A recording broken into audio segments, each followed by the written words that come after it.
Com certeza. Isso. Muito mais bonito. Jai Hare Krishna. Então veste.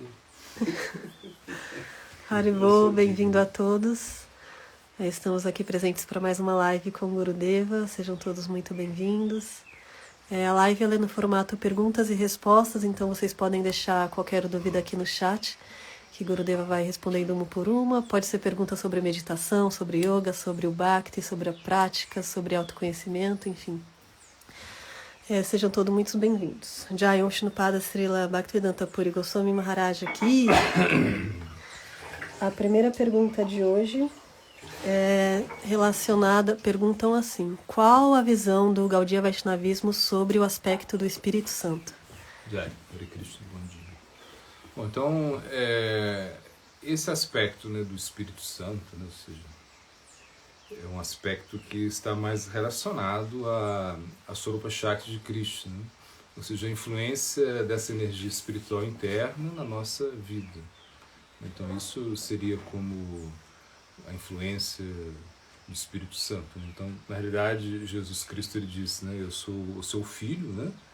Existe o Pai, existe o Espírito Santo. Então, o que é o Espírito Santo? O Espírito Santo, na nossa visão, seria a Swarupa Shakti, essa energia espiritual que realmente nos influencia, né? Quando a gente escuta, né, foi arrebatado pelo Espírito Santo, uma coisa assim, significa que houve uma influência da energia espiritual de Cristo. Então, por isso você consegue praticar mais, por isso você consegue desenvolver uma inteligência superior. Então, por isso uma influência do Espírito Santo. Inclusive, na Bíblia também, quando fala que todo pecado será perdoado, menos aquele pecado que é cometido contra o Espírito Santo. Uma coisa assim, não me lembro muito bem, mas a gente correlaciona isso a Swarupa Shakti de Krishna. Então, Krishna ele tem assim, várias energias, né?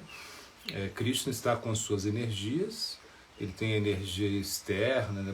Bahiranga Shakti, que é Maya Shakti, a energia material, né? E tem a Diva Shakti, que somos nós, né? Tatastha Shakti, essa energia marginal, nós estamos nisso, né? E existe também a energia interna, né? A Swarupa Shakti. Então a Swarupa Shakti ela tem influência na nossa vida, né? Então se diz que a Swarupa Shakti ela não é cega, ela causa uma influência na nossa vida. Então em determinado momento, quando a gente percebe, né, que Krishna está se manifestando na nossa vida, isso é através dessa energia superior, né? Essa energia superior que está se manifestando, né? Através, claro, do Guru Parampara, através da sucessão discipular, dos nossos gurus, né? Então nós temos um entusiasmo, né, para buscar a vida espiritual, entusiasmo para praticar a vida espiritual. Isso poderia dizer que isso é como a mesma coisa que o Espírito Santo. Uma pessoa quando foi iluminada pelo Espírito Santo, o Espírito Santo está ajudando ela. Então é mais ou menos isso. Seria como a Swarupa Shakti de Krishna, a energia interna de Krishna, né? Jai Gurudeva, muito obrigada. A próxima pergunta é: se todos os gurus são considerados Shastra Guru? Não, nem todos os gurus são considerados Shastra Gurus, né? Então, Shastra Guru é somente os gurus que dão uma contribuição literária, né, para nós. Então existe Shravana Guru, que é o guru do qual nós escutamos, né? Ou seja, o primeiro guru os gurus que nos colocam, né, na vida espiritual, né? Podemos dizer assim. A gente escuta, né, dos gurus e a gente pode praticar vida espiritual. Isso significa Shravana Guru, o guru que primeiro fala pra gente a respeito da vida espiritual, da prática espiritual, né? Explica sobre os tátuas, isso é Shravana Guru, né? Mas não quer dizer que ele seja Shastra Guru. Então Shastra Guru significa aquele que deu uma contribuição espiritual, uma contribuição literária, né? Ele agregou algo, né, em relação ao Siddhanta, em relação à conclusão filosófica, né? E esses são Shastras Gurus, né? Então não são muitos, né? São poucos, né? Poucos são os nossos Shastras Gurus. Por exemplo, os Goswamis de Vrindavan, eles são Shastras Gurus, né? Eles realmente deram muita contribuição literária para nós, né? Por exemplo, Sesta Maharaj, Bhaktivinoda Thakur, por exemplo, né? Mais de 100 livros escritos, né? Então isso é Shastra Guru, gurus que realmente contribuíram, né? que pegaram a filosofia, né? O Siddhanta, e facilitaram a nossa vida. Então eles dão assim eles dão certos atalhos, né, para a nossa vida espiritual. Os Shastra Gurus, sempre uma contribuição literária, né? Então um Acharya, né, um Shastra Guru, ele vai ser muito importante para nós. Por quê? Porque ele vai conseguir, né, dissolver, né, todas as nossas dúvidas, né? Porque é muito difícil para a gente, por exemplo, entender o Bhagavata, o Bhagavad Gita, o Chaitanya Charitamrita assim, diretamente, né? Então a gente precisa de ajuda. Isso são os Shastras Gurus. Os Shastras Gurus, eles nos ajudam nisso. Então eles sempre dão contribuição literária. Então não são todos. Às vezes você pode ser um guru, mas não quer dizer que você seja um Shastra Guru, né? Jai, Gurudeva, muito obrigada. A próxima pergunta é em relação quando moramos fora do templo e só tem uma cozinha no padrão ocidental, né? Então, como a gente pode diminuir a contaminação? Quais cuidados devemos ter para cozinhar para o Guru, Vaishnava e deidade dentro de casa? Então, assim, você tem só uma cozinha, né? Então você tem que separar as coisas um pouquinho, né? Então as panelas. Então você tem uma bucha que você só usa para panela, né? E a bucha que você usa para panela e para as colheres que você vai cozinhar, né? Você tem outra bucha que você usa para os copos, né? Para os pratos. Aí você já tem uma certa separação, né? Claro que se você só tem uma cozinha, só tem uma pia dentro de casa, então não vai dar para você separar as coisas, né? Mas você pode separar pelo menos os utensílios, né? As buchas são separadas. Então, você tem uma bucha vermelha que é só para as panelas e as colheres, sei lá, conchas, né? Coisas assim. Que essas você não vai encostar no copo. Então o importante é isso, você não encostar o quê? Panela no copo, prato na panela, na colher que você vai cozinhar, né? Então se você faz isso, já ajuda muito, né? Então você já tem uma separação, né? Então você pode fazer isso, separar buchas, né? O ideal seria que tivesse duas pias, até uma pia fora, mas claro, como no caso aí está explicando, que é uma panela só, então, ou seja, uma pia só. Então, o único jeito é esse, você ter buchas diferentes, né? Assim, esponjas diferentes, né? E sabão, o sabão pode ser esse sabão líquido, aí não tem tanto problema, mas que não encoste na bucha. Porque na realidade é tudo um estado de consciência, né? Quando o Krishna ele fala, né? Patram pushpam falantoyanjo me bhakta prayachati, né? Taham bhakti uparitam ashnami prayatat namaha. Que ele fala, me ofereça coisas simples, né? Como folha, flor, fruta, água, mas faça isso com a consciência purificada. Quando ele fala isso, né? Que a sua consciência tem que estar purificada, que você tem que estar pensando nisso, que você tem que estar pensando que eu vou cozinhar para Deus, vou cozinhar para Cristo, então eu tenho que estar, né, no melhor estado de consciência. Então se você mistura tudo, né, o prato que você lava, a bucha que você lava o prato, que você lava o copo, é a mesma que você lava a panela, é a mesma que você lava as colheres, então você está faltando uma consciência aí, né? Então a gente tem que separar. Se você separa as buchas, né, a esponja, não sei, aí isso já ajuda muito, né? Já vai resolver a situação. Já, Guruji, muito obrigada. A próxima pergunta é se existe algum aspecto positivo, algum lado positivo no apego. O apego é quando você é apegado a Krishna, quando você é apegado aos devotos de Krishna, isso é bem positivo, né? Então o apego aos devotos, o apego aos aspectos que estão relacionados a Krishna, isso é bem positivo, né? Então, o apego a japa, o apego ao seu sadakadeha, ou seja, esse corpo que está em transformação agora, né? Que você recebe um corpo de praticante no momento da iniciação. Então, você tem que ter um apego a esse corpo, você tem que cuidar do corpo. Porque, por exemplo, a gente escuta, você não é o corpo. Tudo bem, você não é o corpo, a gente entende isso. Mas você vai chegar um momento que você vai ter que entender que você é o corpo. Por quê? Porque é esse corpo que vai servir Krishna. Então você tem que estar muito preocupado com isso. Né? Quando Sanatana Goswami, né, ele que encontrou Chaitanya Mahaprabhu em Jagannatha Puri, depois de um longo período de separação, e ele foi por caminhos assim meio tortuosos, assim, caminhos, né, que não eram caminhos principais, né, estradas principais. Naquela época, claro, caminhando era bem difícil. E ele foi a Jagannatha Puri, então diz que ele pegou uma doença aí, tipo, vamos dizer, uma doença de pele, assim, bem feia. E quando ele chega lá, a ideia dele era se matar. Porque ele pensou, porque a primeira vez que Chaitanya Mahaprabhu encontrou com ele, né, em Benares, Mahaprabhu abraçou ele. Então ele falou, nossa, agora o Mahaprabhu vai querer me abraçar de novo. E eu tô tudo aí, porque o corpo dele estava saindo pus, né, sangue, uma coisa assim. Então ele falou, se Chaitanya Mahaprabhu me abraça, eu vou querer me matar, né? Então ele falou, então é melhor eu me matar antes dele me abraçar. Ele estava pensando nisso. Só claro que Chaitanya Mahaprabhu como Antaryami, ou seja, como Deus interno, ele percebeu isso, né? Então ele falou para Sanatana Goswami, falou, você não tem o direito de se matar, não tem. Porque Sanatana Goswami estava com essa ideia de enfiar o corpo aí, o corpo dele debaixo da carroça do Sr. Jagannatha. Ele estava pensando nisso.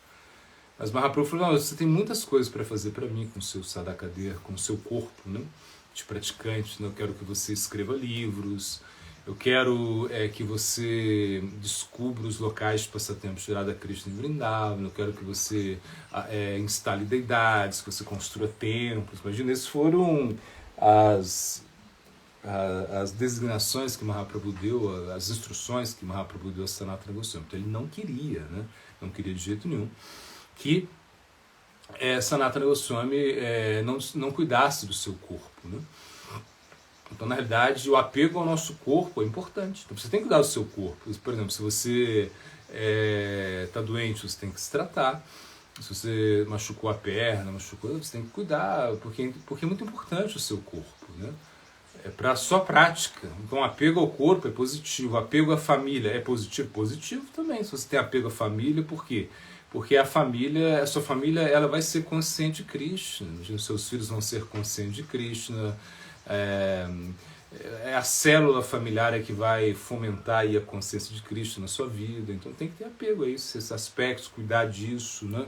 As coisas que você usa para Cristo, você tem que ter apego, né? Você não pode pensar, não, isso eu sou desapegado. Então, não, isso tudo é de Krishna, assim, tudo é de Krishna, mas você está usando, você tem que cuidar as coisas de Krishna. Então esse apego às coisas de Krishna são muito importantes. Você tem um carro, o carro é para Krishna, você vai usar para Krishna. Você tem que tomar um cuidado com isso, né? Então apego positivo, Yukta Vairagya, ou seja, essa renúncia, quando a gente fala de Yukta Vairagya, é renúncia Vaishnava. Você só renuncia a alguma coisa se você realmente percebe que isso não serve na consciência de Krishna. Ou seja, se não serve para te conectar com Krishna, então você renunciou a isso. Mas se serve, você vai usar, né? Então, a gente precisa desenvolver esse conceito, né? Tudo é de Krishna, a gente usa tudo para Krishna, tá certo? Mas a gente sempre pensa em como vamos cuidar disso. E isso gera um certo apego, né? Claro, você tem um apego. Por exemplo, você construir um altar para Krishna, você tem um apego a isso, né? Esse apego é positivo. Então não é que nós somos assim, extremamente desapegados. A nossa filosofia não é uma filosofia mayavada, né? O mayavada, o que ele faz? Ele canta a japa dele, ele tem uma japa, né? Mas chega um momento que ele pega a japa e ele joga no Ganges, assim. Por quê? Porque ele não quer ficar pegado à japa. Então ele já não quer mais ter a japa, porque ele acha que a japa, o rosário, né? É um apego, então ele não quer ter isso, né?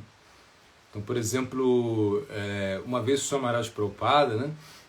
Nosso Prabhupada, ele deu um exemplo assim, que foi muito marcante, né? Dizem que ele estava no Ganges, né? Estava tomando banho no Ganges, ou no Jamuna, não me lembro. E em algum momento assim, ele estava lá se banhando, e aí ele pediu a mão, né, para um devoto para tirar ele do rio.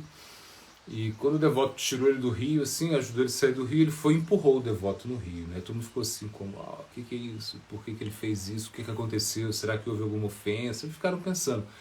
Mas aí Swami Maharaj Prabhupada, ele ensinou, ele falou assim, isso é Mayavada. O Mayavada, ele usa o guru, né? Ou seja, ele usa o guru, depois ele descarta o guru. Ele usa a deidade, depois ele descarta a deidade. Isso é filosofia Mayavada, filosofia impersonalista, né? Você usa algo, depois você se desapega disso. Não, a gente não faz isso, né? A gente utiliza tudo para Krishna, né? Inclusive a gente vê os nossos acharyas, né? Por exemplo, uns Pássaros Bhakti Pramod Puri Maharaj, Sri Maharaj, eles eram assim, quando eles recebiam uma carta, né, sei lá, alguma coisa, eles tentavam escrever do outro lado do papel, para economizar o papel. Ou seja, então o apego deles ao Lakshmi de Krishna, eles eram apegados ao Lakshmi. O Lakshmi, ou seja, o Lakshmi é o dinheiro, ou seja, os recursos que nós temos, né? Então nós somos apegados a isso, no sentido que a gente é apegado no sentido que a gente vai utilizar isso para Krishna, né? Então, se você utiliza para Krishna, tem que ter um certo apego. Apego aí, nesse sentido, significa cuidado, né? Então, se você cuida de algo, você desenvolve um certo apego, né? Isso é normal. Então, a gente tem, sim, o apego é positivo quando a gente utiliza ele para Krishna. Jai, Guruji, muito obrigada. A Mataji da Manhã te pergunta, e o apego relacionado ao serviço, a gente pode proteger o nosso serviço?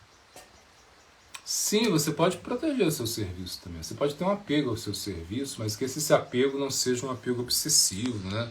Ou seja, um apego egoísta, onde você não deixa ninguém participar do serviço. Isso não é ideia. É Sankirtana Yagna. Significa todos juntos, né, fazendo algo para Krishna, né? Isso é o Sankirtana, né? Todos juntos. Né? Então não é uma coisa isolada, que você faz, o outro faz, vai começar uma competição, não é isso? Então no Sankirtana, são todos juntos para servir Krishna, para servir a Arada Krishna. Essa é a ideia, né? Então a gente não está realmente excluindo ninguém, né? A gente não tem uma visão egoísta, né? Mas a gente é apegado também ao serviço, como Srimati Radharani. A gente viu, né? Srimati Radharani, ela tem apego ao seu serviço também, né? Ou seja, ela diz, olha, não é que eu tenho alguma bronca aí com o Chandrava ali, né? Que é o grupo oposto, né? Não tem nada contra ela, né? Então, na realidade, se ela soubesse servir Krishna assim como eu sirvo, né? Não tem nenhum problema. Mas não, ela não sabe servir. Esse é o ponto, né? Ela não consegue agradar a Krishna como eu agrado. Então, por isso que eu fico assim meio chateado. Essa foi a declaração de Radharani, né? Então, não tem nenhum problema se você vê que uma pessoa está fazendo melhor do que você. Se você vê que uma pessoa está fazendo melhor do que você o serviço, ótimo, não tem nenhum problema. Agora, se você vê que a pessoa está fazendo pior, que você pode fazer melhor o serviço, aí você deveria ter esse apego ao serviço, ou seja, proteger o serviço, né? Porque, na realidade, o serviço é para Krishna, né? Não é para você, não é para ninguém, é para Krishna, para satisfazer Krishna.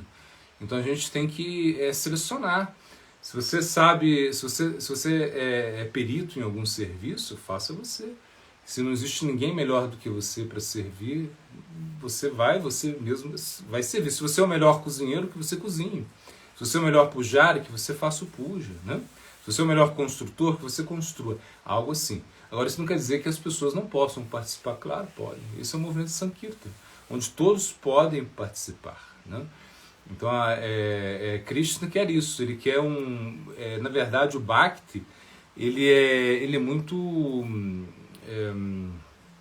como diria,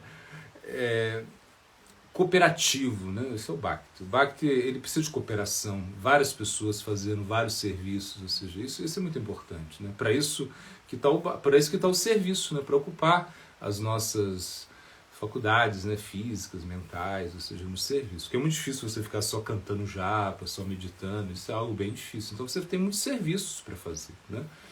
Agora, a gente quer que o serviço seja bem feito, né? A gente não quer que o serviço seja mal feito, né?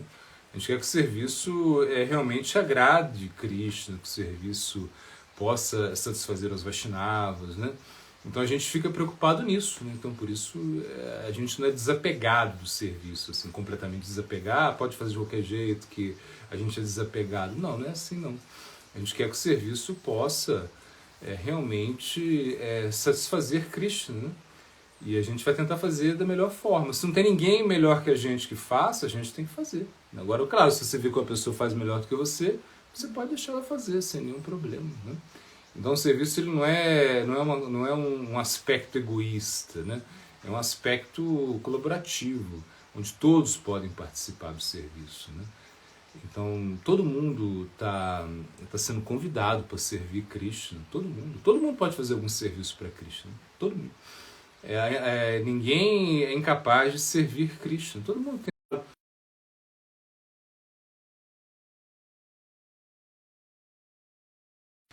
Mas você pode ajudar, você pode colaborar.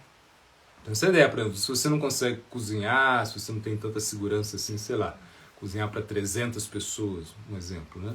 Então você vai ajudar a picar batata, você vai ajudar a lavar panela, alguma coisa assim. Mas o serviço ele tem que ser feito de uma maneira correta, né? Da melhor maneira possível, porque o serviço é para agradar a Krishna. Então se você faz um serviço que desagrada a Krishna, ou seja, que desagrada os Vaishnavas, então isso não tem sentido. Você desperdiça, né, a energia de Krishna, né? Isso é muito ruim. Você precisa realmente colocar toda a energia a favor de Krishna. Isso é potencializar o serviço. Então não tem problema você proteger o serviço também. Isso não tem problema. Porque você sabe que, sei lá, você tem um carro, né? E esse carro vai servir Krishna. Então se você deixar todo mundo dirigir esse carro, o carro vai esculhambar. Não tem como. Então só você dirige, só você cuida do carro, né? Uma coisa assim, outro, 2 no máximo, uma coisa assim. Aí depois, aí você não pode ter esse sentimentalismo, não, todo mundo tem que dirigir, não, nem todo mundo tem que dirigir. Tem que dirigir algumas pessoas só, né? Essa é a ideia. O serviço, esse apego ao serviço, a proteção ao serviço, se ele não tem um fator assim egoísta, ele é bem-vindo. É bem-vinda essa preocupação de fazer bem feito para Krishna, de proteger a energia de Krishna, né? Isso é muito bom, muito positivo. A gente não pode ser desapegado nesse sentido. Fazemos de qualquer jeito, a gente é bem desapegado, qualquer coisa está boa. Não é isso.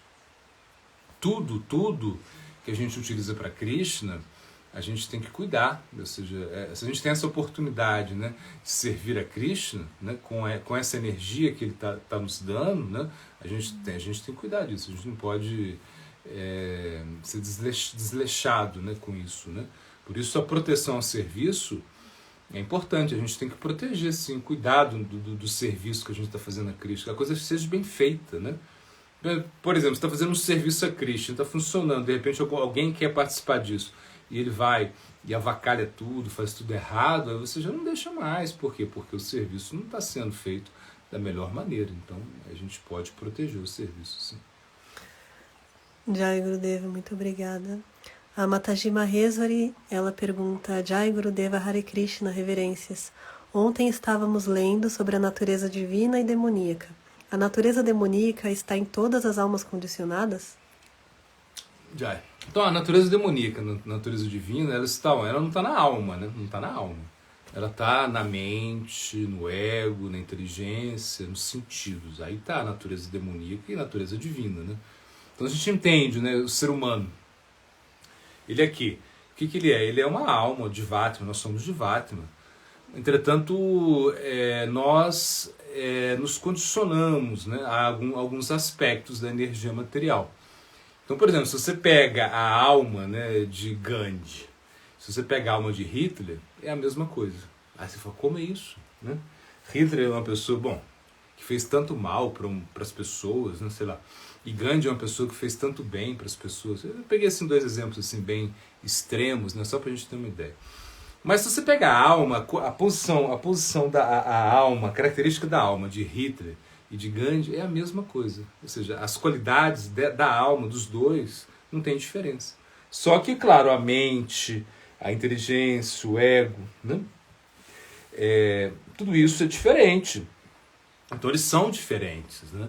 Então o que essas qualidades, né, demoníacas e divinas, elas estão assim se conectando com a inteligência, com os sentidos, com a mente e não com a alma. A alma não tem nenhuma conexão com isso. Quando a gente pensa em alma, a gente entende que a alma ela não se contamina com isso, né? A alma é só observadora, né? A alma ela observa tudo. A alma ela não se contamina, né, com esses aspectos. Agora, claro, a mente, a inteligência, o ego, os sentidos, né, eles estão se contaminando muito, né? Então o ser humano ele pode ser muito elevado, ele pode ter uma consciência muito elevada de acordo com a sua associação, de acordo com aquilo que ele almeja, né? E ao mesmo tempo ele pode ser muito demoníaco, né? Então quando a gente, como, sei lá, você entende, né? algumas pessoas, quando elas se reúnem, elas podem fazer muito bem para a humanidade, como também elas podem fazer muito mal para a humanidade, né? Então a inteligência pode ser utilizada a favor da humanidade e contra a humanidade também. E isso é o quê? Isso tá conectado com a mente, com a inteligência, e não com a alma. A alma não tem nada a ver com isso. A alma, ela não se contamina com a matéria, né? A alma não toca a matéria. A alma só observa, a alma está à parte disso, né? Quando Krishna mesmo ele diz, né, Ahankara Vimudatma, que o Ahankara ele tá cobrindo o Atma. Isso significa o quê? Que o ego cobre a nossa alma, né? A nossa alma está aí, mas ela não se manifesta, ela não consegue, porque ela está completamente coberta por esses aspectos externos, né? Então não é a alma que se conecta a essas qualidades divinas e demoníacas, né? Não tem sentido isso, né?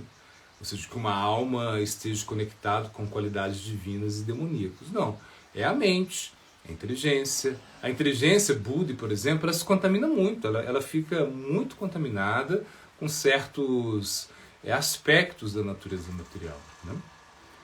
E ela influencia a nossa mente também.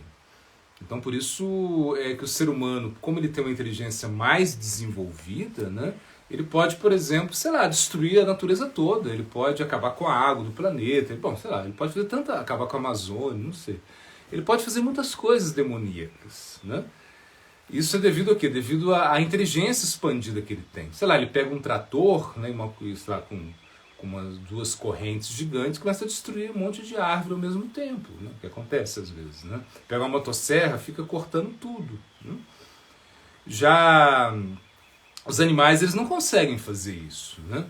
Ou seja, sei lá, um pica-pau, por exemplo, ele não vai conseguir destruir uma árvore, não sei, pode até destruir uma árvore, vai demorar anos e anos, né, para o pica-pau, sei lá, destruir uma árvore, né? Então os animais, eles não têm essa capacidade de destruição da mesma maneira que o ser humano tem. Por quê? Porque a inteligência deles é limitada, né? Um tigre, por exemplo, ele come um animal, sei lá, ele pega a sua presa, ele come, ele fica satisfeito, ele vai comer, aí ele vai pensar em comer, não sei depois de quantos dias, assim. Agora nós não, nós podemos, sei lá, criar matadouros e matar milhões de animais, simplesmente para ganhar dinheiro, para prosperar nos negócios, podemos destruir tudo por uma ganância, devido à inteligência, que a nossa inteligência ela é muito poderosa, né? Mas como ela é mal guiada, ela realmente nos desvia. Então isso são as qualidades demoníacas, né? Sociedade demoníaca, sociedade exploradora, ou seja, a sociedade onde as pessoas não pensam, né, no bem-estar, né, da alma, onde as pessoas não pensam em como melhorar, né, a humanidade mesmo. É difícil, né, não é fácil. Ou seja, as pessoas estão muito desviadas, né? A sociedade ela é encabeçada por pessoas que têm natureza demoníaca, né? Como se explica, né? Arrastani Sahastani Apadani Chatushpadana Faguni Tatra Mahatan Divodivasya Divana. Então o verso Madhbhagavata fala o quê? Que é um mundo de exploração, um mundo onde os mais fortes, né, sobrevivem, né? Como a lei de Darwin, né? A lei do mais apto, né? Então quem é mais apto vai levar vantagem. Se você tem mãos, né, você pode dominar aqueles que não têm mãos. É uma coisa assim. Um ser vivo é comida pelo outro, né? E isso é o quê? Devido a que quem tem mais inteligência pode explorar mais, né? Quem é mais forte, né? Por exemplo, o ser humano, ele pode ser que ele não tenha tanta força física, mas ele tem muita inteligência. Então ele pode dominar os animais, ele domina, sei lá, um elefante, ele domina os leões, domina todo mundo pela sua inteligência. A inteligência do ser humano pode levá-lo, né? Também pode degradá-lo. Então, geralmente, a inteligência degrada, né, a humanidade. A nossa inteligência, ou seja, nós somos tão inteligentes, né, que nós estamos nos degradando, né? Acabando com a natureza, né? Acabando com todos os recursos. Né? A gente está realmente fazendo uma loucura com o mundo material. Ou seja, estamos destruindo tudo isso. Né? Claro, a natureza ela vai se recuperar, ou seja, o ser humano não vai fazer tanta diferença assim para a natureza, né? Esse é o ponto. Mas as qualidades demoníacas, as qualidades divinas, elas estão conectadas com isso, com a mente, com a inteligência, com o ego, com os sentidos, e não com a alma. A alma não tem nada a ver com a história, né? Jai Gurudeva, muito obrigada. A próxima pergunta vem do canal Semeando a Devoção. Diz assim: Jai Gurudeva, reverências. Aqui é o Prabhu Sundar Krishna. Quando o nosso guru abandona o corpo, nós devemos necessariamente procurar abrigo em outro guru ou podemos ficar com o guru mesmo tendo abandonado o corpo? Não, veja bem, se o guru abandona o corpo, né, você precisa se refugiar em um sadhu. Não precisa ser um guru, mas tem que ser você tem que ter um refúgio, né? Você não pode ficar sem siksha, sem instrução, né? O seu guru partiu, né? Ele entrou nos passatempos eternos. E aí você precisa continuar com instrução, você precisa, né, seguir adiante. Você não precisa tomar uma nova iniciação, mas você precisa ter sempre siksha, né, instrução renovada. Então o Bhakti, a siksha é muito importante, a instrução que você tem. Então você vai ter que procurar o que? Geralmente os seus irmãos espirituais mais velhos, né? Eles vão poder te ajudar muito, né? Porque eles tiveram mais contato com o seu guru. Geralmente é assim, né? Então você vai tomar refúgio nos irmãos espirituais, né? Que são mais elevados que você e que eles têm a mesma mentalidade, né? Porque eles também são discípulos do seu guru e eles estão sendo nutridos da mesma fonte da sua fé. Então isso é importante, né? Porque, por exemplo, se você toma refúgio em outra mata, né, em outra linha, não tem tanto problema, mas só que a sua fé vem de uma fonte diferente deles, né? É mais ou menos isso que eu quero dizer. Então vai ser muito mais fácil para você se refugiar nos seus irmãos espirituais mais velhos, né? Então você não precisa tomar iniciação, assim, não é obrigatório tomar iniciação, porque você já tem iniciação. Diksha, por exemplo, a iniciação, ele é um acontecimento singular, né, Diksha. Uma vez só acontece, não acontece duas vezes, é uma vez. Agora, Siksha acontece de uma maneira plural. Você precisa de ter muitos instrutores, né? Um instrutor só não basta. Então, Krishnadas Kaviraj Goswami mesmo, ele explica isso no Chaitanya Charitamrita. Que você precisa de muitos gurus, você precisa de muita ajuda. De onde vier a ajuda, você vai aceitar, né? Não é uma coisa que você só quer a ajuda do seu guru, não. Claro, com as bênçãos do seu guru, você pode tomar muitas instruções, né, de outros gurus. Agora, veja bem, você não pode achar que terminou, né? Não, agora meu guru partiu, então eu já não preciso tomar nenhuma instrução mais. Não, você precisa renovar sempre, né? Tem que estar sempre renovado. E como eu falei, o melhor seria com irmãos espirituais seus, né? Não tem, sei lá, ninguém consegue me ajudar, assim, tipo assim, porque, né, por algum motivo X, aí, não sei, você não consegue inspiração com seus próprios irmãos espirituais. Aí você tem que procurar outros gurus, né? E continuar o processo, né? Mas a iniciação você não precisa tomar outra iniciação. Às vezes acontece, por exemplo, de você escutar, né, o mantra de novo. Isso você pode, como de um Siksha Guru muito poderoso, né? Você tem um Siksha e ele vai cantar, sei lá, o Gopal Mantra para você, o Kama Gayatri, outra vez. O seu Guru partiu e ele vai cantar o Gayatri de novo para você. Isso não tem problema. Não tem problema. Não é que você está se reiniciando. Você está simplesmente se conectando com o Siksha Guru tão poderoso que te canta um mantra para ter uma conexão de Siksha mais forte com você, né?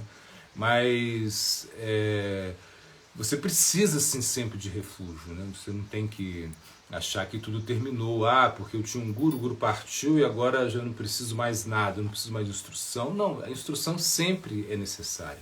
Siksha é uma coisa muito poderosa, Siksha é uma coisa que você precisa estar sempre renovando, né? E na realidade, Krishna ele se manifesta na forma do Siksha Guru, né? Krishna está aí, ele tá vibrante no Siksha Guru. A Siksha, de certa maneira, o Siksha ele é superior ao Diksha, de certa maneira, né? Que a gente gosta de seguir, dar esse exemplo, né? Que Diksha é como a semente, né? Você ganhou a semente, Diksha. E siksha significa cuidar da semente, aguar a semente, proteger a plantinha, isso é siksha, né?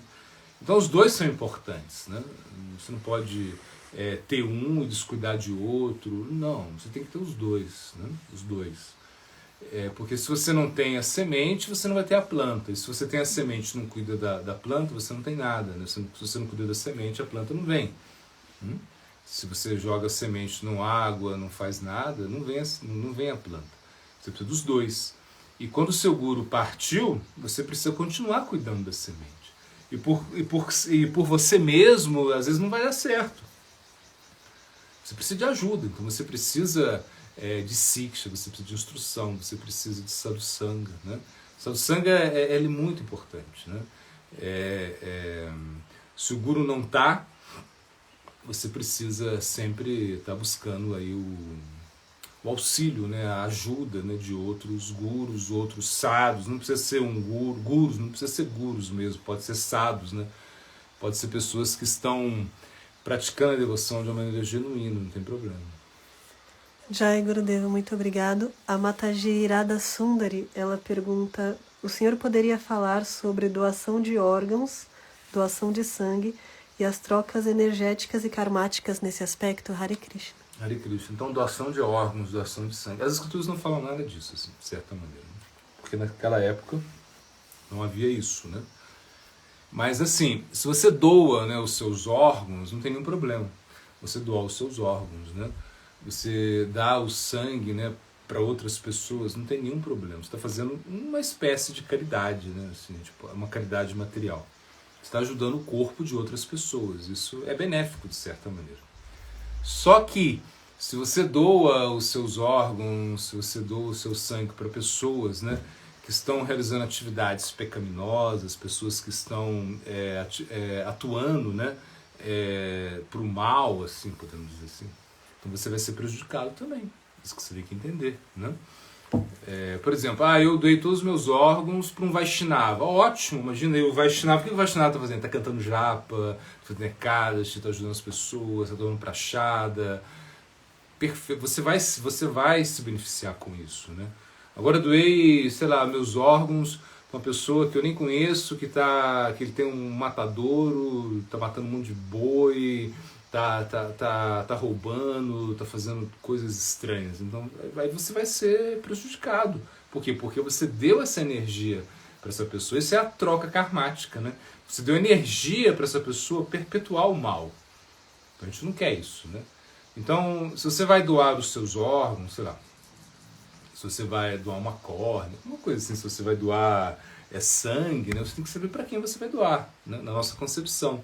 Porque você não pode doar, né, a sua energia para pessoas que vão cometer atividades totalmente diferentes de uma elevação da consciência, né? Pessoas que vão degradar a consciência. Você está ajudando a degradação, né? Então você está colaborando para isso. Então não é isso. Então você pode doar, não tem nenhum problema. A gente não é contra doação de órgãos, nem doação de... Claro, por exemplo, entra na família, né? A família, o que significa família? Família significa um laço karmático. Você tem um karma com sua família. Eu doei o meu rim para o meu irmão, e meu irmão... sei lá, ele não atua de uma maneira correta, mas não tem tanto problema. Por quê? Porque você tem uma conexão com seu irmão, com seu pai, com sua mãe. Isso é uma coisa assim já karmática. Então você tem um certo envolvimento karmático. Então nesse sentido não tem tanto problema. Agora, se você vai doar os seus órgãos, doar sangue para pessoas que você nem conhece, para pessoas que realmente vão fomentar, né, coisas assim muito negativas, né? Então não é bom, isso não é bom. Você está realmente acumulando karma. Você está dando energia, igual, sei lá, você está dando... igual eu desse uma arma para uma pessoa que vai cometer um assassinato. Se eu dou uma arma para alguém que vai fazer uma atividade pecaminosa. Eu estou participando disso, né? A gente tem que tomar cuidado com isso, é só isso. Como eu falei, as escrituras não dizem nada a respeito, isso não tem, né? não tem assim, referência chástrica, né, referência das escrituras, mas assim pelo bom senso, né, a gente entende que a gente pode doar órgãos, a gente pode fazer transfusão de sangue para as pessoas que são, para os devotos, para as pessoas que estão praticando vida espiritual, para as pessoas que estão fazendo bem, para as pessoas que você tem uma certa ligação karmática, aí tudo bem. Mas para qualquer um, assim, por um sentimentalismo só, isso a gente não recomenda. Jai, Gurudeva, muito obrigada. O Prabhu Yogeshwara Krishnadasa, ele, do Chile, ele pergunta: Gurudeva, quando vivemos muito longe do nosso Guru querido e não podemos viver com ele, como sobrelevar, como levar esse sentimento de separação? Então, na realidade, o Guru é um princípio, ele não é uma pessoa. Então você entende que o Guru ele vai estar no canto do santo nome, o Guru vai estar nas escrituras, né? Se a gente não tem essa conexão direta com o nosso Guru, se a gente não vive com o nosso Guru, dificilmente você vai viver com o seu Guru. Isso é uma coisa quase impossível, né? Você viver com o seu Guru. Geralmente o nosso Guru está viajando muito, né? Ele está de um lado para o outro, enfim, hoje em dia é assim. Então dificilmente a gente está com o nosso Guru. Mas isso não quer dizer que nós não vamos estar com ele em sentimento, né? Então a gente vai ver o Guru aonde? No Santo Nome. A gente vê o Guru no Gayatri, a gente vê o Guru em toda parte, né? Então é como disse Krishnadas Kaviraj Goswami, né? Guru Vaishnava Bhagavan Tenera Shmara, Tenera Shmara Roy, Vinda Vinasha, Nashei Roy, Nijavantita Purana. Ele fala: eu medito no Guru, no Vaishnava, em Bhagavan. E se por essa meditação, né, então todos os obstáculos da vida espiritual são retirados, né? Ou seja, você vai poder praticar a vida espiritual se você medita no seu Guru. Então você tem que entender que o Guru ele é uma energia de Krishna, né? Então ele se manifesta em tudo na sua vida. Então, em todos os aspectos da sua vida, o Guru vai estar presente. O Guru não é uma coisa que é uma coisa abstrata. Né? O Guru está lá, uma foto, ou está lá no Chile, ou está lá não sei aonde, então eu não tenho contato com ele. Não, você está tendo contato com ele. Por exemplo, quando você acorda, né, você dá os pranamas do Guru, você vai lá e presta reverência para o Guru. Então você começa o dia prestando reverências para o seu Guru, meditando nele. Né? E quando você vai dormir também você vai fazer isso. Né? Então quando você vai oferecer prachada, você vai oferecer o boga, né, o alimento, para que isso se torne prachada, aí está a foto do seu Guru. Né? Se você vai fazer um puja, se você vai fazer um arati, aí está o Guru. Né? Se você vai ler o Bhagavad Gita, aí está o Guru também. Então o Guru está manifesto, né, na sua vida o tempo todo. Você vai, e em certo sentido, Samadhi, ele diz mais um pouquinho. Ele diz que o Guru ele se manifesta inclusive nas dificuldades, nos obstáculos, né, de uma maneira mais ampla, né, mais elevada. Você vai ver o Guru nos seus problemas, nas suas dificuldades. Né? Então aí se dá esse conselho, né? As pessoas que estão causando mal para você, você vai lá e tira uma foto deles, assim, vai tirar uma foto de todo mundo que está chateando você, que está colocando você em ansiedade, e você faz um altar, né? E você adora essas pessoas, porque essas pessoas são seus gurus, estão te ajudando, né? Então você vai ver o guru nessas condições desfavoráveis também. Por quê? São as condições desfavoráveis que vão fazer você crescer na vida espiritual. Então, se não existe atrito, se não existe uma certa oposição, você não vai crescer. Você precisa disso. Você precisa de um certo estresse. Né? Às vezes as pessoas têm um pouco medo da palavra estresse. Né? Estresse. Mas, na verdade, o estresse é uma coisa positiva até pra gente. Né? Você tem que ter um estresse para você atuar. Então, você, por exemplo, você entende que é preciso acordar cedo, cantar japa, e você vê o Guru nisso. Né? Você entende que é preciso você nutrir a sua inteligência, você vê o Guru nisso. Né? Então o Guru não é uma coisa que fica lá, né, esquecida, porque eu não estou com ele. Claro, se você pode estar com ele o máximo possível, melhor. Né? Porque também você pode desenvolver outra mentalidade. Não, o Guru é um princípio, então eu nunca mais preciso ver o Guru onde eu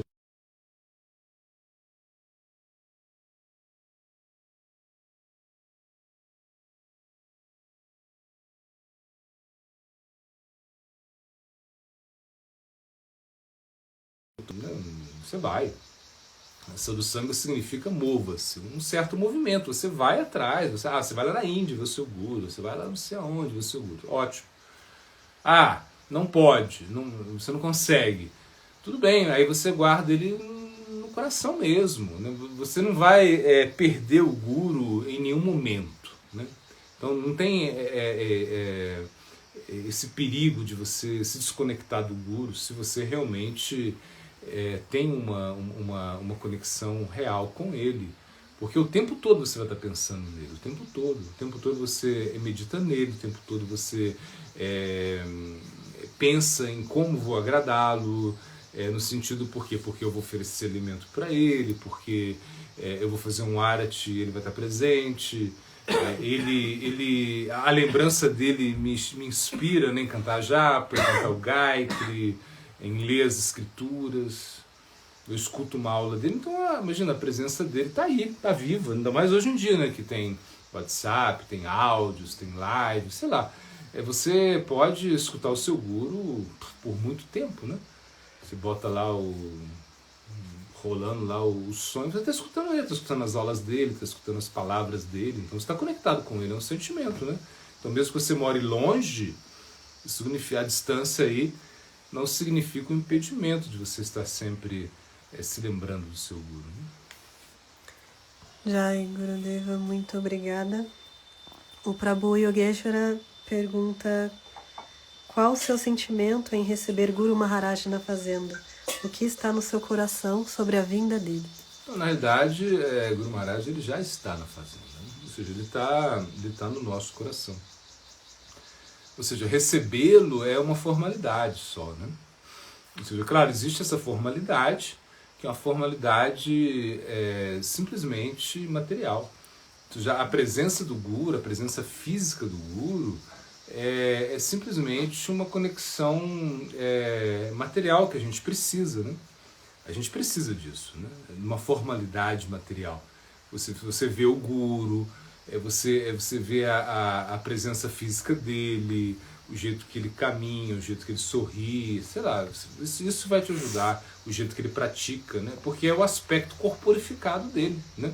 Mas o sentimento, ou seja, o Guru no aspecto mais ontológico, o Guru no aspecto mais relacionado à essência, ele já está. Ou seja, ele nunca está longe. Né? Por exemplo, quando perguntaram, né, onde no Padre Bhakti Pramod Puri Goswami Maharaj, perguntaram para ele, né, o que ele sentiu, né, foi um acharya que perguntou para ele, o que ele sentiu quando o Prabhupada Bhaktisiddhanta, né, o guru dele, né, partiu, né, quando o Prabhupada Bhaktisiddhanta foi embora, porque ele, imagina, ele tinha muita conexão com o Prabhupada Bhaktisiddhanta, Gurudeva, né? Acho que foi 13 anos, se não me engano, servindo ele diretamente, né? Escrevia artigos, o Prabhupada Bhaktisiddhanta ditava, ele escrevia, ele viajou com o Prabhupada Bhaktisiddhanta por vários locais, dormia do lado do Prabhupada Bhaktisiddhanta, assim, praticamente. Teve uma conexão muito forte com o Prabhupada Bhaktisiddhanta, né?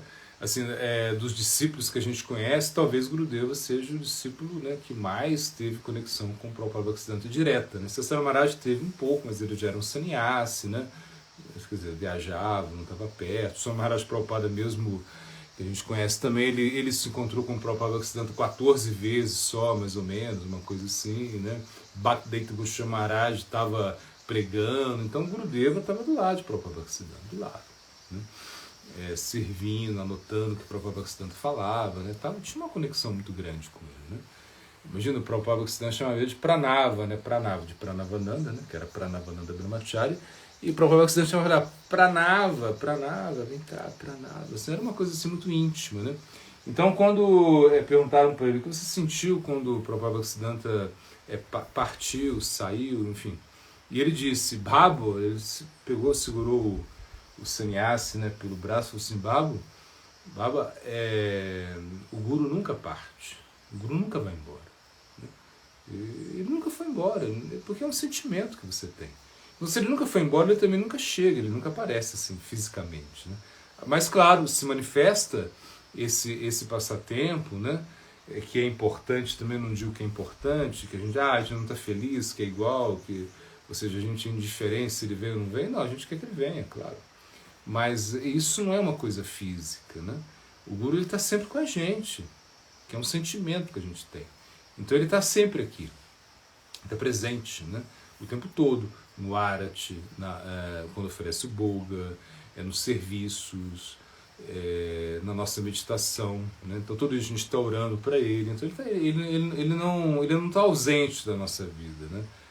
Então é realmente uma formalidade a presença física dele, é simplesmente uma formalidade, né? Que eu digo é importante, né? Claro que é importante, né? Senão a gente seria muito estúpido de falar, não, ele não precisa vir, né? Porque eu já estou conectado com ele. Não, você precisa desse aspecto formal, né? Esse aspecto corporificado, né?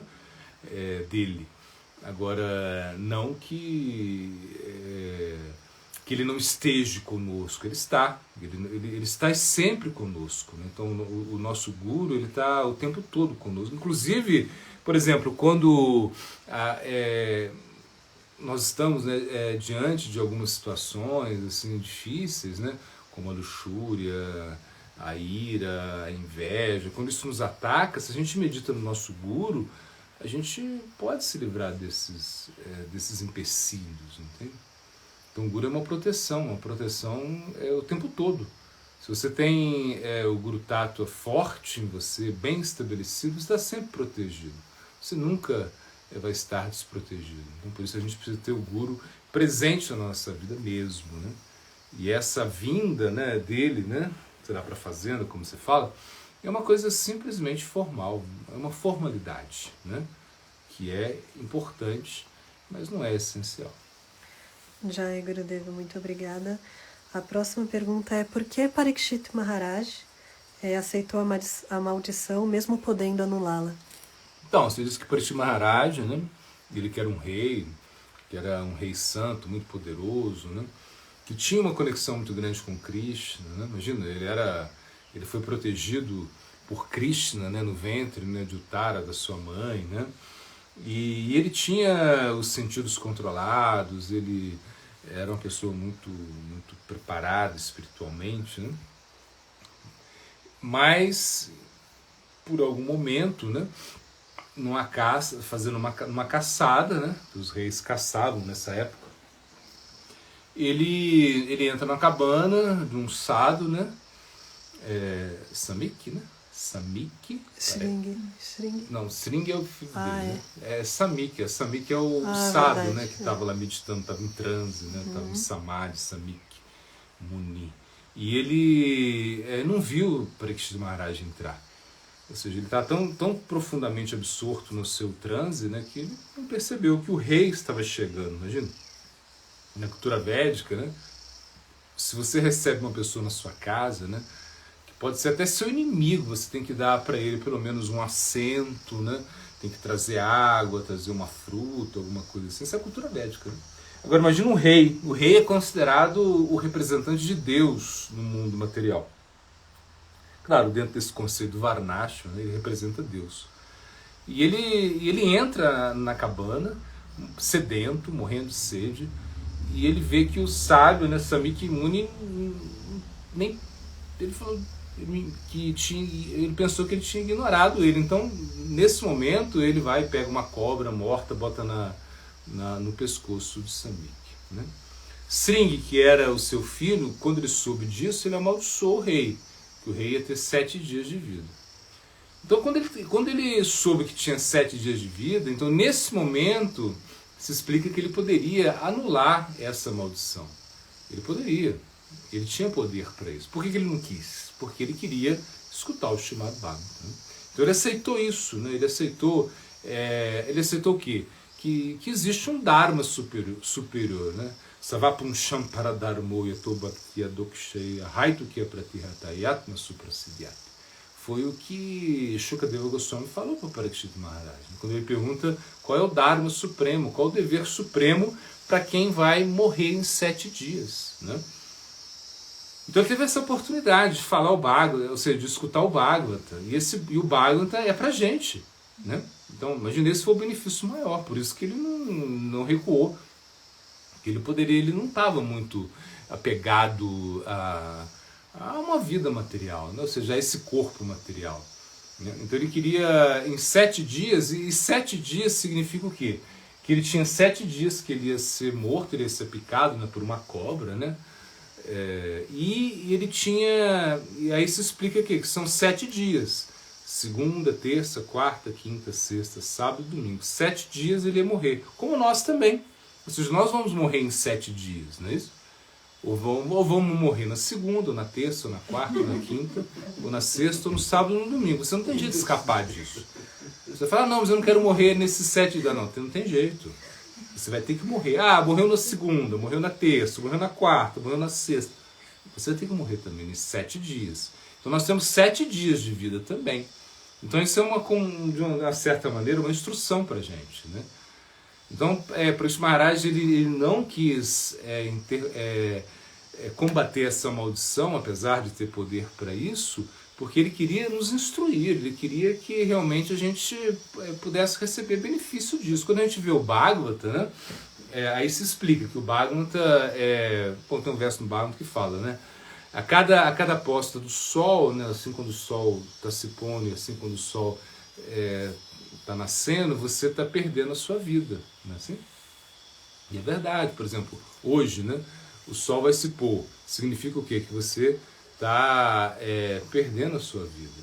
Você está diminuindo o tempo de vida seu, desse mundo material. Então você vai ter que trocar de corpo, abandonar o corpo, aceitar outro corpo, né? Então, isso é uma coisa, é um fator natural da nossa existência, né? Agora, para aquelas pessoas que estão escutando o Srimad Bhagavata, elas estão aumentando a duração da sua vida, né? Então assim se explica. Por quê? Porque você está se aproximando da eternidade. Então o Srimad Bhagavata é eterno. E ele fala de coisas eternas, né? Então por isso a gente, toda vez que a gente escuta o Srimad Bhagavata, a gente se torna eterno, de certa maneira. Então o Parikshit Maharaj, ele quis mostrar isso pra gente. Ele quis mostrar que é possível você alcançar a perfeição. Porque, por exemplo, apesar dele ficar, né, dele ter muita sede, né, ficar muito bravo com o sábio lá, né, isso foi um arranjo, isso foi uma coisa que foi além foi um Shobha Karma, que se explica. Shobha Karma é quando uma ação acontece sem a nossa interferência, ou seja, acontece algo que fugiu do nosso controle, né? Então ele fez uma ação, ele atuou de uma maneira equivocada, porque claro, você imagina, você está um sado, né, meditando, você coloca uma cobra morta no pescoço dele como se fosse uma guirlanda, peraí, você fez uma coisa meio estranha, né?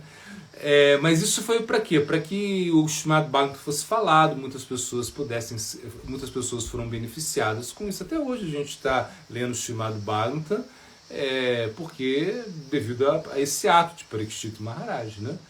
Então ele tinha o poder sim de anular a maldição, mas ele não quis fazer isso para o nosso próprio benefício, né? Então ele pensou na gente, né?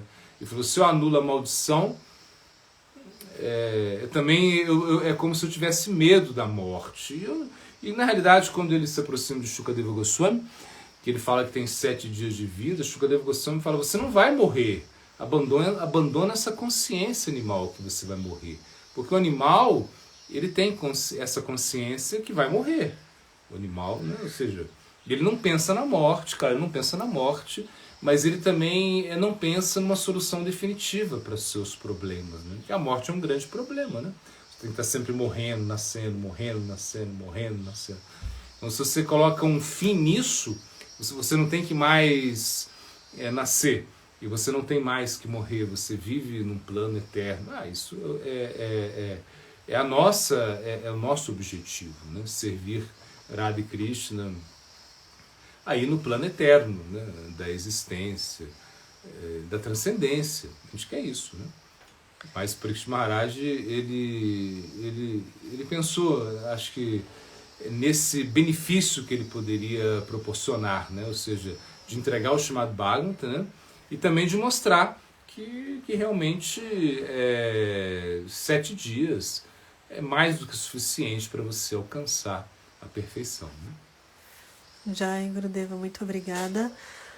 O Instagram Vastis Kirtan, ele pergunta: como tornar a paternidade e a vida familiar uma oferenda a Krishna, mesmo quando relativamente isso não funciona tão bem como desejamos? Então, na realidade, a gente tem que colocar Krishna no centro, né? Se você quer, né, que a sua vida familiar possa ser uma oferenda a Krishna, ele tem que estar no centro. Ou seja, e não dos nossos desejos egoístas, né? Porque na vida familiar a gente tem uma tendência ao egoísmo, né? Que é o nosso filho, a nossa mulher, a nossa casa, a nossa comida, bom, enfim, o nosso dinheiro, o nosso carro. Então é como uma coisa muito egoísta a vida familiar, né?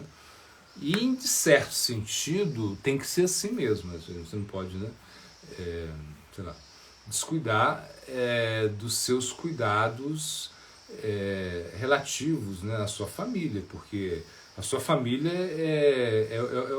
você tem que pensar nela primeiro, de certa maneira é assim, né? Se você não alimenta a sua família, como é que você vai pensar em ajudar os demais, né? É uma coisa estranha. Então, a caridade começa em casa, como eles dizem, né?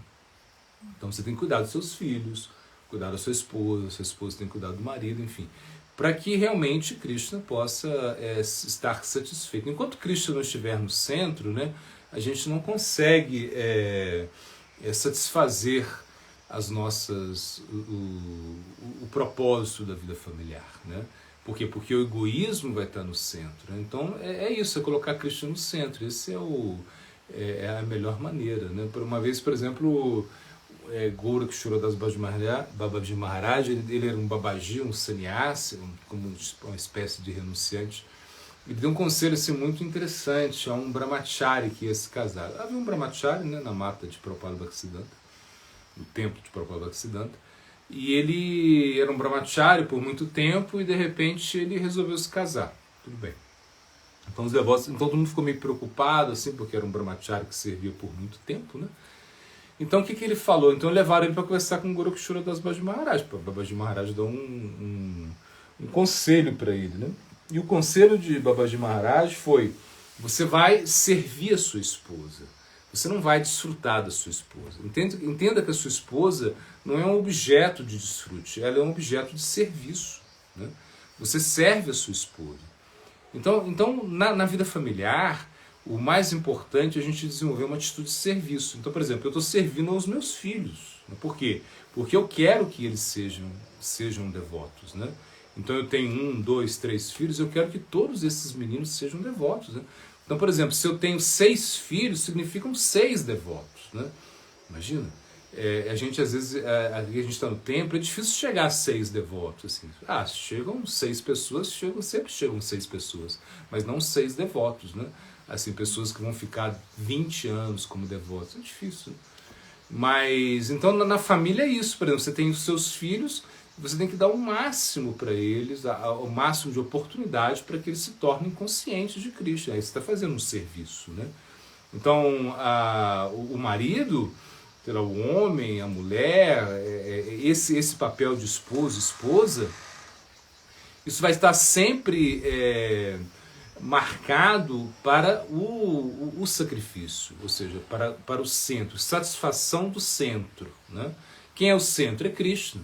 Então você tem que servir o centro, você tem que fazer com que Krishna esteja feliz, que o Guru esteja feliz. Então colocar Krishna, Guru, Sadhu, Vaishnava, tudo no centro é a maneira de você realmente levar a vida familiar. Senão a vida familiar fica somente um desfrute, ou seja, você desfruta, você não tem uma responsabilidade, né? Na prática, uma responsabilidade no serviço. Então Maya entra facilmente, né? E depois não adianta reclamar, né? Porque se você não deu a oportunidade para os seus filhos, né, obterem consciência de Krishna, né? Imagina, se você realmente não falou de Krishna, se você não instruiu eles em relação a Krishna, então o que você espera disso, né? Então por isso que a gente tem muita responsabilidade. Até nas escrituras falam, né? Guru Nasasya, Swadhyano Nasasya, Pita Nasasya, Janani Nasasya. Enfim, o verso fala que se você não é um pai, ou seja, se você não é um guru, você não tem o direito de ser pai, entende? Se Se você não é uma guru, um guru feminino, né? Você não tem o direito de ser mãe. Então, quando você vai ser mãe, quando você vai ser pai, você tem que entender que você tem que estar capacitado para liberar os seus filhos, né, desse ciclo de nascimentos e mortes. Né? Agora, como se você faz isso? Dando oportunidade deles aprenderem, né, das escrituras, deles aprenderem a cantar o santo nome, tomarem prachada, e eles vão aprender muito com o quê? Com o nosso próprio exemplo. Né? Essa é uma melhor forma de aprender. Se você dá um bom exemplo, eles vão aprender. Então, por isso que a gente tem que se preocupar com isso. Né? Realmente, nós somos exemplos. Né? Pai, mãe, né? São exemplos. Né? A nossa família, ela tem que ser uma família consciente de Cristo. Ou seja, claro que ninguém é perfeito, a gente entende que, né, existem falhas, claro, mas pelo menos essa essência, né, tem que ser guardada, né? A essência onde você vai realmente distribuir consciência, né? Você está preocupado com a consciência das pessoas que estão na sua família. Então a família, ela é para isso, é para que Krishna possa estar no centro e Krishna possa estar satisfeito. Né?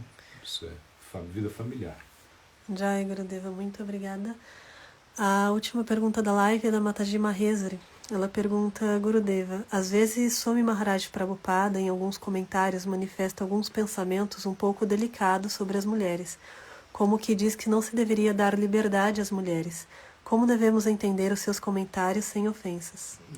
Então, o Prabhupada, né, Swami Maharaj Prabhupada, a gente tem que ver o seguinte, qual é o contexto que ele está, né? Então, um contexto cultural assim muito distante, né, do nosso contexto cultural atual, né? Ou seja, ele veio para o Ocidente, né, no ano de 1969, né? E ele tinha 69, uma coisa assim. E ele tinha, quase 70 anos, né? Ele o meio, né, cultural que ele vivia, né, a mulher tinha um contexto completamente diferente do que da mulher ocidental. Ou seja, e quando ele chegou aqui no Ocidente, ele viu coisas assim absurdas, assim, que para ele eram muito absurdas. Né? Imagina, quando ele chega no Ocidente, né, ele escreve umas cartas, né, para Bhaktivedanta Narayana Goswami Maharaj, né, que são muito interessantes quando você lê essas cartas. Né? Porque ele fala assim, nossa... aqui, né, imagina, ele foi para os Estados Unidos, né, ele fala aqui todo mundo tem carro, né, todo mundo tem carro, e as próprias pessoas dirigem os seus carros, né, por quê?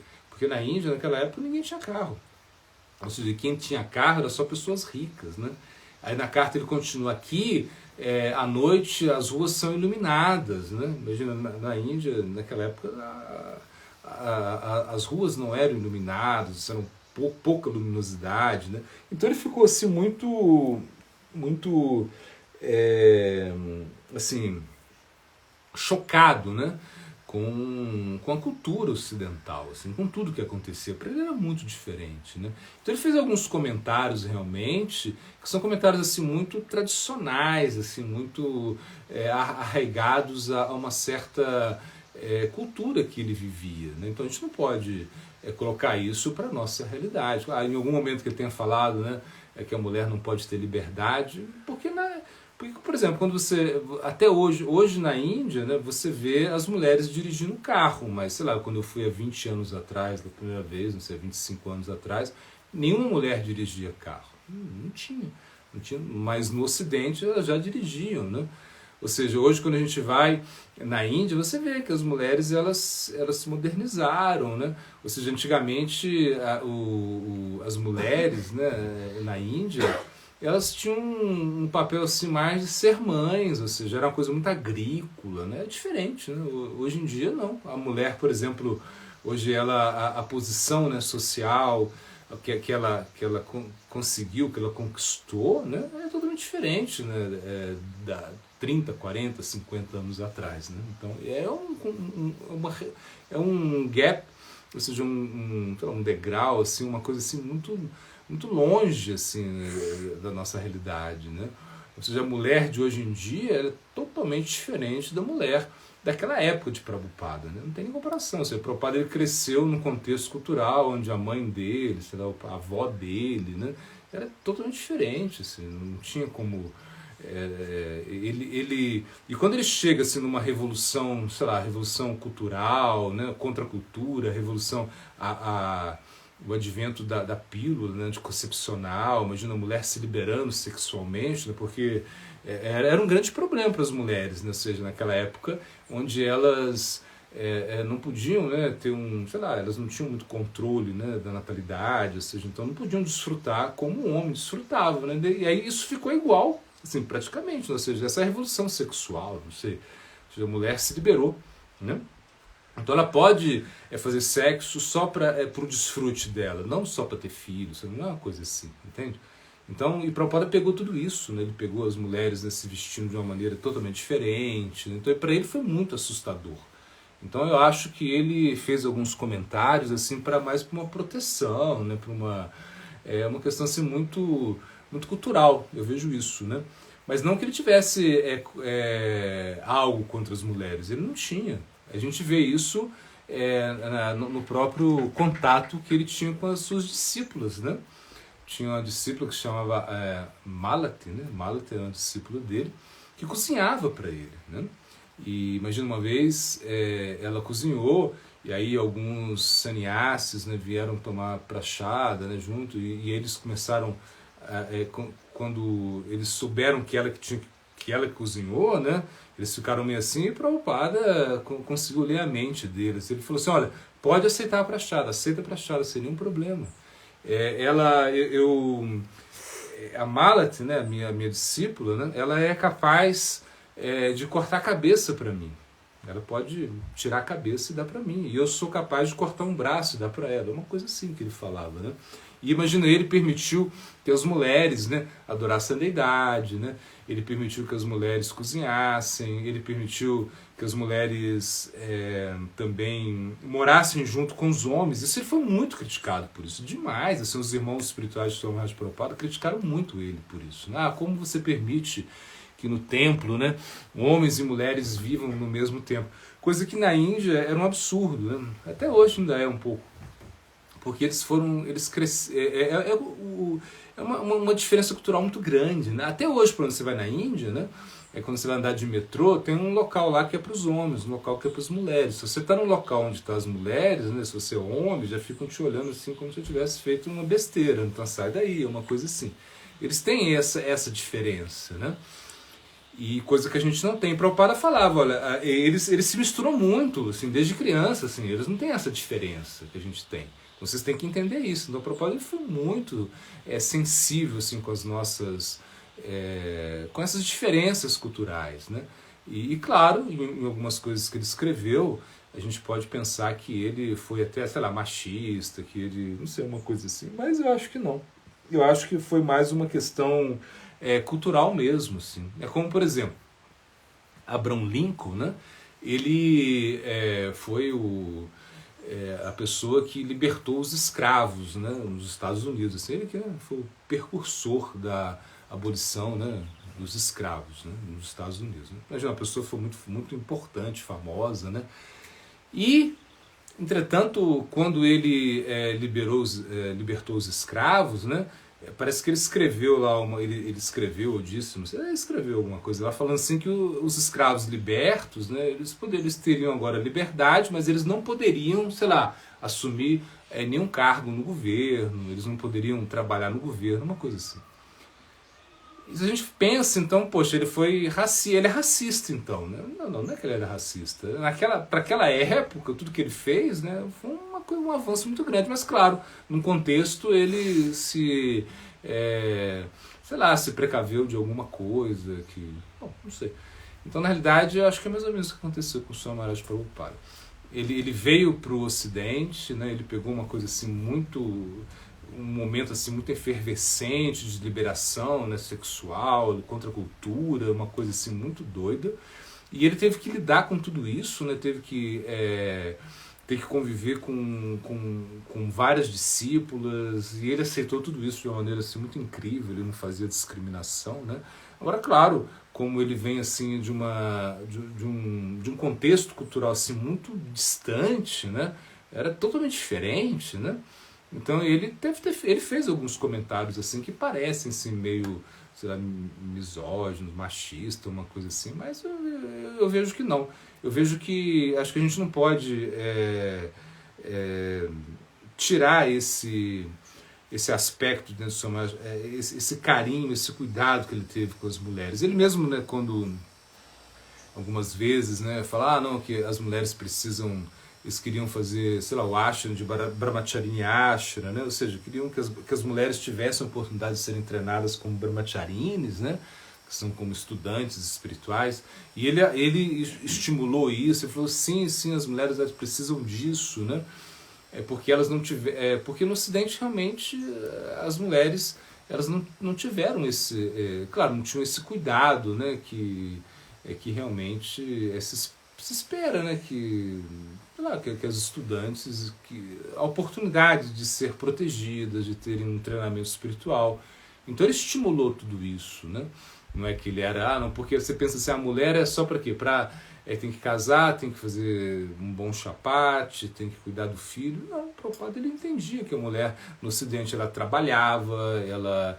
claro, e algumas vezes ele disse algumas coisas que realmente não tinham sentido, né? Que ele não conhecia, né? Ele não conhecia sobre a realidade, né?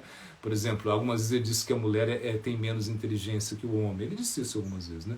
Só que quando você vai analisar, né, essa informação que ele pegou foi informação, sei lá, de um cientista da época que tinha feito estudo, sei lá, era um estudo do próprio Ocidente, né? E que a mulher tinha um cérebro menor do que...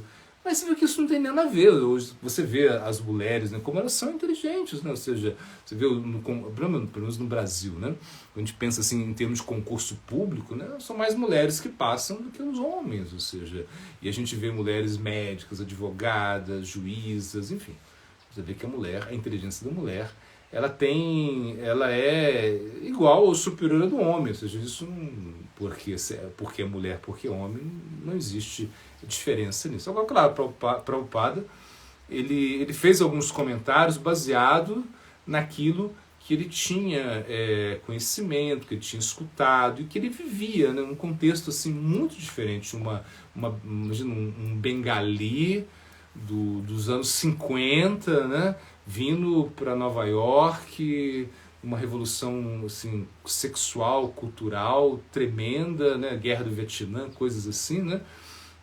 Então ele realmente ficou um pouco assustado. Eu acho que por isso ele fez alguns comentários assim meio estranhos, mas a gente não deve deixar isso nos influenciar em relação ao aspecto importante que o Swami Maharaj Prabhupada tem na nossa vida, né? Jai Guruji, muito obrigado pelo Katha, pela oportunidade. Muito obrigada a todos que participaram com perguntas, enviando suas dúvidas. Obrigada por toda a participação. A próxima live é na semana que vem. Nos vemos lá. Jai Om Vishnupada Srila Bhaktivedanta Puri Goswami Maharaj aqui.